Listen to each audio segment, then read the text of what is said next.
제가 얼마 전에 이재명 경기도지사 시절 불법 법카 사용과 공무원을 사적인 일에 노예처럼 부린 일을 제보한 조명현 전 비서관에 대한 인터뷰 영상을 찍었었습니다. 조명현 전 비서관은 공익 제보 이후에 상당한 어려움을 겪고 있습니다. 제가 이것을 여러분과 나누고 도움을 구하고자 합니다. 결론부터 말씀드리자면 후원해 주십시오. 그리고 조명현이라는 사람을 잊지 말고 계속 주목해 주세요. 그리고 이 사건을 주변에 공유해 주세요. 그래야 조명현이라는 사람이 조금이라도 더 안전합니다. 이분이 얼마나 큰 위험에 처해 있는지 말씀드리겠습니다. 이재명의 대장동 비리 관련자 2명 사망했습니다. 대장동 관련해서 유동규 전 본부장님이 아직 살아 계십니다. 이재명 변호사 대납 의혹 관련자 1명이 모텔에서 사망했습니다. 그리고 이재명 성남시장 경기도지사 시절에 비서실장이 사망했습니다. 유서에 이재명은 더 이상 정치하지 말라고 썼습니다. 이것이 결정적입니다. 조명현 씨와 똑같은 경기도 법카 비리 사건 관련자가 이미 사망한 사람이 있습니다. 조명현 씨가 이렇게 위험하다는 것을 알려드리기 위해 강조합니다. 실제로 이재명 부부 경기도 법인카드 관련한 40대 남성이 사망했습니다. 이 사람은 김혜경을 담당했던 배소현의 사실혼 관계의 남성이었습니다. 이 사람은 배소현의 집에서 사망했습니다. 이재명 범죄 관련 유력한 증인 중에 살아있는 사람이 2명입니다. 조명현, 유동규 이렇게 2사람만 살아있습니다. 최근에 유튜브 채널 백브리핑을 운영하시는 백광현이라는 분도 있습니다. 조명현 씨는 개인적인 어려움을 공적으로 밝히는 것을 극도로 아끼려고 하기 때문에 이 내용을 알리는 것은 전적으로 제 의지인 것을 먼저 말씀드립니다. 저는 조명현 씨한테 원망받을 생각을 미리 하고 있습니다. 우리 집에 오셔서 밥이라도 먹자고 하면 혹시나 아이들이 있는 집에 피해가 갈까봐 위험해질까봐 그것도 걱정하십니다. 저는 이 사람이 이 시대에 가장 약자라는 생각이 들었습니다. 재정, 건강, 관계 모든 면에서요. 그리고 그 어려움을 온 가족이 같이 겪고 있습니다. 그래서 우리가 함께 해야 한다는 생각이 들었습니다. 교회도 안 다니시니까 교회 공동체도 없으십니다.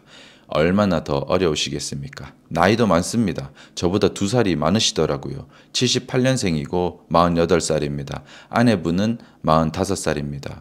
공익제보 전후인 4년 전쯤에 결혼하셨고 아이를 너무 좋아하시는데 이 일 때문에 부부가 아이를 가지는 것도 포기하셨습니다. 조명현 씨는 홀 어머니가 계시는데 아들이 한동안 잠잠하다가 이재명이 대통령 후보로 또 나오자 다시 나서서 제보를 하니까 몸져 누우셨다고 합니다.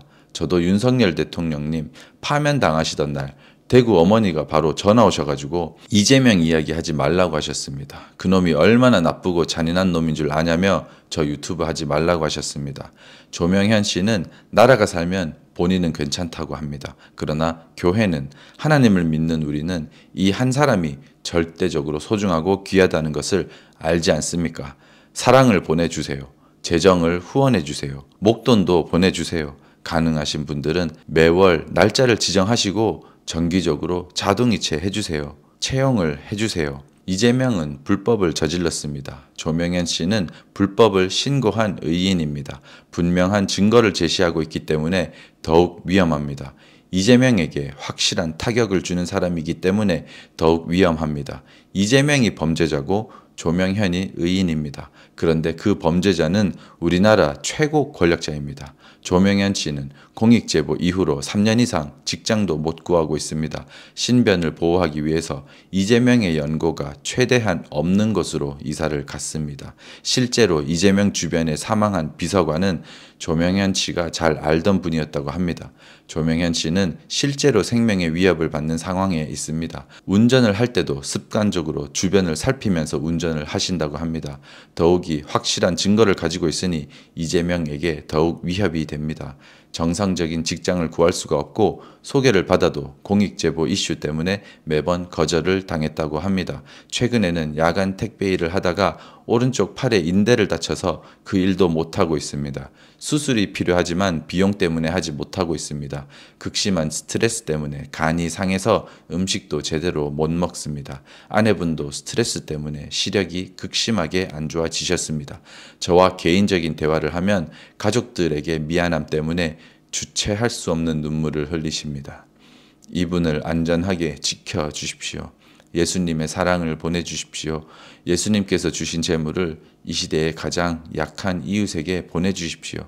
저도 사업이 변변치 않아서 큰 도움이 되지 못해 안타깝지만 그래도 이렇게 방송을 할 수 있게 허락해 주신 하늘 아버지께 너무 감사합니다. 저는 사실 인터뷰 영상을 만든 이유가 계좌번호를 받기 위해서였습니다. 출연료 핑계로 계좌번호를 받아서 이 영상을 만들고자 한 것이 저의 애초의 목적이었습니다. 그리고 동료이자 동생이 되고 싶었습니다. 작은 금액이라도 정기 후원이 더 좋습니다.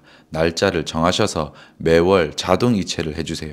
일시적인 후원은 여전히 불안한 부분이 있습니다. 금방 잊혀지게 되고요. 실질적인 도움은 정기 후원입니다. 나중에 조명현 님이 직장을 제대로 다니고 있다는 소식을 들으시면 후원을 중단하시면 됩니다. 조명현 형님을 길 가다 만나시면 반겨주시고 응원해 주세요. 저도 길 가다 반겨주시고 응원해 주시면 너무너무 힘이 나더라고요. 무엇보다 좋은 교회 공동체 안에서 영혼 육의 보호를 받을 수 있기를 기도해 주세요. 제 채널 알고리즘이 막힌 것 같습니다. 영상을 공유해 주셔야 사람들이 볼 수 있습니다. 그리고 이 모든 책임은 교회에 있습니다. 교회가 공산주의가 우상숭배라는 것을 가르치지 않았습니다. 그래서 교회가 공산주의자들의 집단인 민주당에게 투표를 하는 것입니다. 그래서 교회가 정치에 관심을 가지지 않는 것입니다. 교회가 이 부분을 회개하고 공산주의가 우상숭배인 것을 전합시다. 그리고 우리도 너무 비난만 하지 말고 우리가 전합시다. 감사합니다.